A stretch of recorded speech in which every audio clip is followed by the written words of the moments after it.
Hello, welcome to biology class. This is week number 1, and I am so happy that you are here with me. This week we are going to learn about the classifications of living things. Now that might sound like something you've never heard of before, but by the end of this class you should be able to understand what that means. So if you're like me, there's lots of living organisms that you really enjoy. If you were to take a look behind me, you might see some animals that you really like. And you know that this is a horse and these are dogs. Over here is a rabbit. But are there any animals that you really like that you know their breed? It's more specific. So here are some dogs, and this is a boxer, and this is a French bulldog. And I really like these breeds of dogs. I like their disposition and their character. So can you think of any animals that you know the specific breeds and you really like them? Now you might be saying, what does this have to do with anything, knowing the specific breed or names of animals? Well, if I went to other places in the world, let's say I went to South America and I went to Chile, I would have to say perro when talking about a dog. Or if I went to Japan, you would say inu, because that's how they say dog. But when you're a scientist and you're studying a specific living organism, how do you communicate about it with other scientists and make sure that there's no confusion and you're talking about the same living organism? Well, that's how the classification of living things is used to make sure that you can specifically communicate about a particular living organism. So there's this amazing scientist, and his name was Carl Linnaeus, and he came up with the Linnaean system. He was amazing, okay, because he was a botanist, he studied plants, he was a zoologist, he studied animals, and he was a physician, so he studied people, and he wrote things down and took notes, and thanks to him, he came up with the classifications of living things. Now you might be saying, what are the classifications of living things? Okay, well, here they are. You have domain, kingdom, phylum, class, order, family, genus, and species. If you look at this is an upside down triangle. And up here in the domain, everything is really broad. Lots of living organisms are being put together in the domain. But as you go down, it gets more and more specific until you get to the exact living organism that you are talking about. So I want you to be able to understand this, because you might be thinking, how is this applicable? Or how does this work? So I wanted to go through this with you with the giant panda, because I think it's pretty neat. I like pandas. So the first classification that we're going to go through is the domain with the giant panda. And I really want you to understand how this upside down triangle works. So in order to do that, I am going to have lots of living organisms that we will compare with to the panda. Because part of the classifications of living things is trying to figure out what things are related to each other. And as we go down this triangle, you're going to see more and more what things are related to each other and which things are not related to each other. So from this, you can see that we have the giant panda in the center here. And if you look up at the top, there's a brown bear, then there's bacteria, a cat, a dragonfly, a plant, a dog, a lizard, and a horse. So these are all the living organisms that we're going to go through and compare to the panda.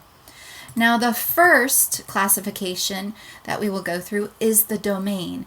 And with the domain, there is the archaea and the bacteria and the eukarya. Now the archaea and the bacteria, if you were to look at them, they do not have this nucleus, this membrane-bound organelles like all packed in together in the cell. But the eukarya does. It has a nucleus and it has membrane-bound organelles in the cell. It is really nice and packaged well. So if we were to take a look at the panda, and we looked at its cells under a microscope, we would be able to see that it does have a nucleus. Now, if we looked at the brown bear, we would see that too, with the cat, the dragonfly, the dog, the plant, the lizard, and the horse. They would all have a nucleus in their cell. But if we looked at the bacteria, they do not. So the first thing that would have to go and would not even be in the domain with the panda is the bacteria. So next we will go on to the kingdom. Now with the kingdom, we've gone over bacteria and archaea when we were talking about the domain. Those do not have a nucleus and membrane-bound organelles, okay? So we know that the panda is not part of the bacteria and archaea. Over here, we have the plantae. And plantae, what does that make you think of? Hopefully, it makes you think of a plant. And we know that the panda is not a plant. Over here, we have the fungi. And fungi would be like mushrooms, okay? And a panda is not a mushroom. The protista, it's very interesting. It's considered the catch-all of the kingdoms when it is a eukarya. And a eukarya means that it has a nucleus. So all of these up here have a nucleus, but typically they like to be in an aquatic environment. And if you were to look at a panda, it does not like to be in an aquatic environment to survive, okay? It might like to play in the water, it drinks water, but you're not going to just find it in the water, okay? But the last one over there is Animalia. And what does that make you think of?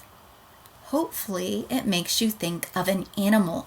Now, the giant panda is an animal, so it is part of the animal kingdom.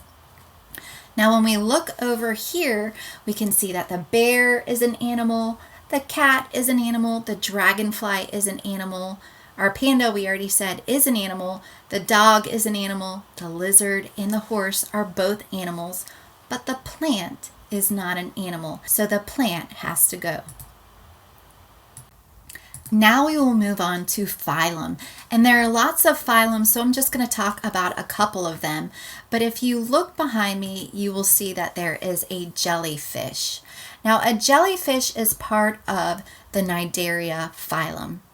And they are aquatic and they are able to sting.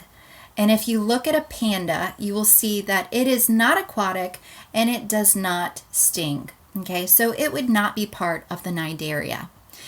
If you were to look over at the side, you will see a spider, and the spider is part of the arthropods. Now, an arthropod has an exoskeleton. That means the skeleton is on the outside. We have an endoskeleton that's on the inside. So if you looked at a panda, you would see that it has a skeleton on the inside. So it is not an arthropod. Now, if you look at the dog, it is part of the Chordata phylum, and that means it has a spinal cord. So the turtle also, if you were to look at it, has a spinal cord, and it is part of the Chordata phylum. Now, when we go over here and we take a look at the panda, we would see that it has a spinal cord. So we need to find things that are in the Chordata phylum. If you were to take a look at the brown bear, it has a spinal cord. The cat has a spinal cord. The dog has a spinal cord. The horse has a spinal cord. And the lizard has a spinal cord. The only thing that does not have a spinal cord is the dragonfly. So it must go. It is not related to the panda phylum of the chordatas. Next, we will go on to class, and there are lots of classes, but if you were to look at the panda, it is part of the Mammalia class. Mammals are warm-blooded. That means they're not dependent on the environment to warm them or to cool them. Their body regulates their temperature. They also give birth to live young, and they produce milk for their offspring. We know that the panda is a mammal. It is warm-blooded, it gives birth to live young, it produces milk for its offspring.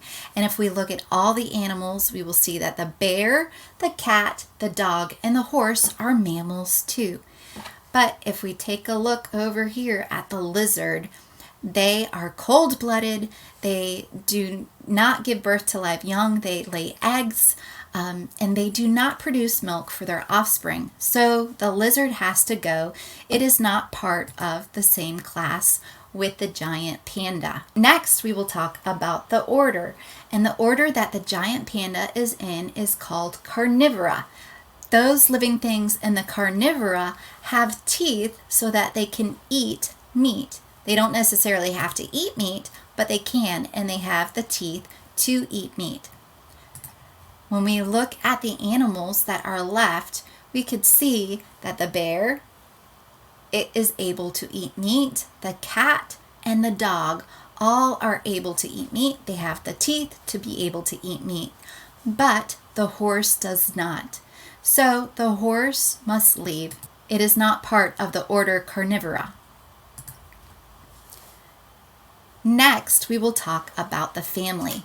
And the giant panda is part of the Ursidae, which is bear family. And when we look over here, we can see that the brown bear is part of the bear family, just like the panda, but the cat and the dog are not. The cat is part of the feline family and the dog is part of the canine family. So both the cat and the dog must leave. They are not part of the Ursidae bear family. So all that we have left now is the brown bear and the giant panda. Next, we will talk about the genus, and the giant panda is part of the Ailuropoda genus. These bears typically eat bamboo. They are able to eat meat, but they mostly eat herbs. So when we take a look over here, the brown bear is not part of the Ailuropoda genus. So the brown bear has to go. Now we will talk about the species, and the species for the giant panda is called Melanoleuca.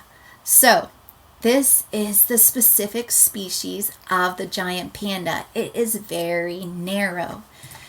Now, the scientific name of the giant panda, it takes the genus and the species and puts it together. Sort of like you have your first name and your last name, and that is your name. It's very specific, so you're not mixed up with other people.